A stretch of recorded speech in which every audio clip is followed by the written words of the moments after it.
Hi friends, ఇది JVL 2 channel car amplifier GT series ఇది.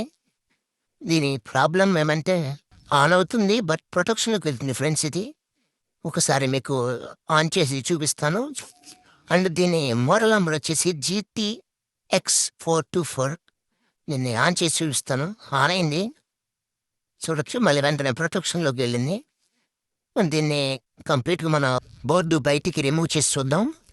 ముందుగా మనం దీనికి సైడ్ ఉన్న ట్రాన్సిస్టర్స్, మోస్ఫెట్స్ అన్నీ చెక్ చేద్దాం. ఏవైనా షార్ట్ అయినా కానీ ఇది ప్రొడక్షన్‌లోకి వెళ్తుంది. బోర్డు సేఫ్టీ పర్పస్ అంటే బర్న్ అవ్వకుండా ఉండడానికి ప్రొడక్షన్ మోడ్‌లోకి వెళ్తుంది. సో, మనం కాబట్టి దీన్ని ప్రతి ఒక్క ట్రాన్సిస్టర్, మోస్ఫెట్ చెక్ చేద్దాం. పక్కనే ఉన్న ట్రాన్సిస్టర్స్ కావచ్చు, డయోడ్స్, జీనార్స్ ప్రతి ఒక్కటి చెక్ చేద్దాం. ఇందులో మనకి ఏదైతే షార్ట్ ఉంటుందో అది రిమూవ్ చేసి చూద్దాం. ఇందులో కనుక మనం చూసినట్లయితే మనకు మెయిన్‌గా 3 సెక్షన్స్ ఉన్నాయి. ఒకటి పవర్ సెక్షన్ అంటే DC to TC conversion. Second preamp section. 3 amplifier section. Power సెక్షన్‌లో మనం ఇచ్చిన ఇన్పుట్ 12 వోల్ట్స్‌ని 24 అంటే +24 -24గా ఇది కన్వర్ట్ చేస్తుంది డీసీ పవర్ సెక్షన్‌లో.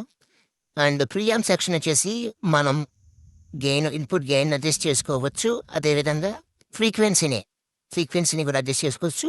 బేస్ కంట్రోల్ చేసుకోవచ్చు. అండ్ విడ్స్, హైస్ కూడా మనం ఈ ప్రీయాంప్ సెక్షన్ నుంచి ఆపరేట్ చేసుకోవచ్చు. అదేవిధంగా యాంప్లిఫైయర్ సెక్షన్లో మనం ప్రీయాంప్ నుంచి ఏదైతే అవుట్పుట్ వస్తుందో దాన్ని ఇన్పుట్తో మనం యాంప్లిఫైయర్ సెక్షన్కి ఇస్తాం. ఈ బోర్డులో ఉన్న ప్రతి ఒక్క ట్రాన్సిస్టర్, మోస్ఫెట్ అన్నీ బాగానే ఉన్నాయి. బట్ ఇక్కడ చూస్తే మనకి ఒక కెపాసిటర్ షార్ట్ చూపిస్తుంది.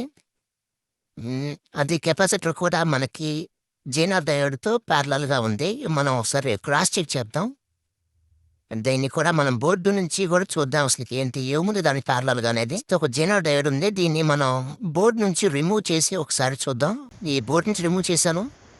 ఇప్పుడు దీన్ని చెక్ చేస్తే మనకి షార్ట్ చూపిస్తుంది. అంటే డెఫినెట్‌గా ఇది షార్ట్ ఉంది. బోర్డు అంతా పర్ఫెక్ట్‌గా ఉంది. ఈ కెపాసిటర్ షార్ట్ అవ్వడం వల్ల మనకి ప్రొడక్షన్‌లోకి వెళ్తుంది. దీనికి ప్యారలల్‌గా ఉన్న జీనార్ కూడా చెక్ చేశాను. జీనార్ ఎటువంటి షార్ట్ చూపించడం లేదు. ఇది ఒకటి మనం రీప్లేస్ చేస్తే యాంప్లిఫైయర్ కరెక్ట్‌గా వచ్చేస్తుంది. ఇది సేమ్ వాల్యూతో ఉన్న వెనక కెపాసిటర్ 100 మైక్రోఫారడ్ 25 వోల్ట్స్. ఆ కెపాసిటర్ నేను రీప్లేస్ చేశాను ఫ్రెండ్స్. ఇప్పుడు ఒకసారి దీనికి పవర్ ఇన్పుట్ ఇచ్చి చూద్దాం. యాంప్లిఫైయర్ కండిషన్ ఆన్ అవుతుందా లేదా అనేది చూద్దాం. అదేవిధంగా ఈ ప్రీయాంప్ కనెక్షన్ మెయిన్ బోర్డు కనెక్ట్ చేసి చూద్దాం. కనెక్ట్ చేశాను. సార్ పవర్ ఆన్ చేస్తున్నాను చూడండి మీరు కూడా. పవర్ ఆన్ అయితే డెట్ వెలిగింది.